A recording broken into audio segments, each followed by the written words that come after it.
Hi there. One of the key pieces and fundamental aspects of the architecture of the human body is this wonderful thing here, the human foot.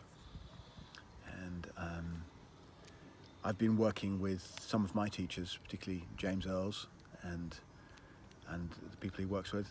And James has written a fabulous book called Born to Walk, which I highly recommend reading if you get a chance to do that. But these 26 bones and how they move in relationship to each other, yeah, and the possibilities of movement within those, and how that informs both how we walk and run, and how that affects the body above the legs, the pelvis, the spine above that, and the head above that, is a fascinating study and a beautiful inquiry.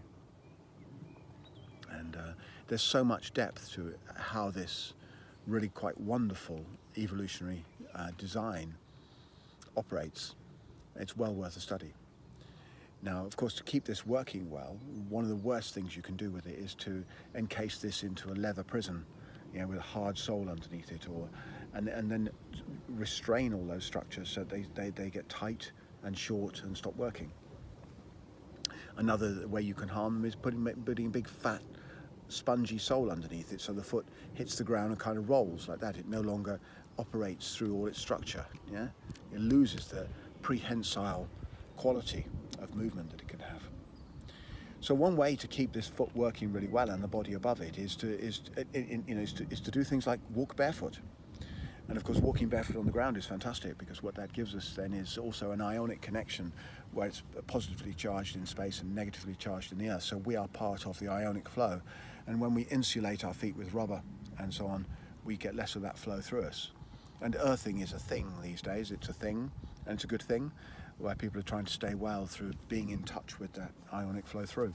Another way, of course, is wearing something like this. These are my favorites at the moment. These are well worn. These are a pair of Vibram 5 fingers, which I really like. They separate my toes out and they make me walk like a cat. The soles are incredibly mobile, allowing me freedom of movement while they protect me from broken glass and stuff on the base if I'm walking along in the city. The transition from wearing more containing, controlling type of shoes into more mobile, freeing kind of shoes has to be something you do consciously, because you don't want to hurt yourself. And if your body's accustomed to one thing, then moving to another thing has to be done well. But that's just some thoughts there, yeah, in terms of possibilities of changing the way you relate through your feet into the earth. And of course, we have about 8,000 nerve endings in each foot as well, and that's a lot. That's as much as the human clitoris, which is the only organ we know is actually it evolves for pleasure. So that's a lot of nerve endings in these incredible sensory organs that give us this direct dialogue with the earth upon which we're walking.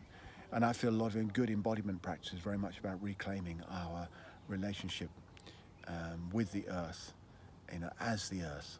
And one of the ways we have of doing that is really enabling this freedom and this fluidity and this good functionality in our feet.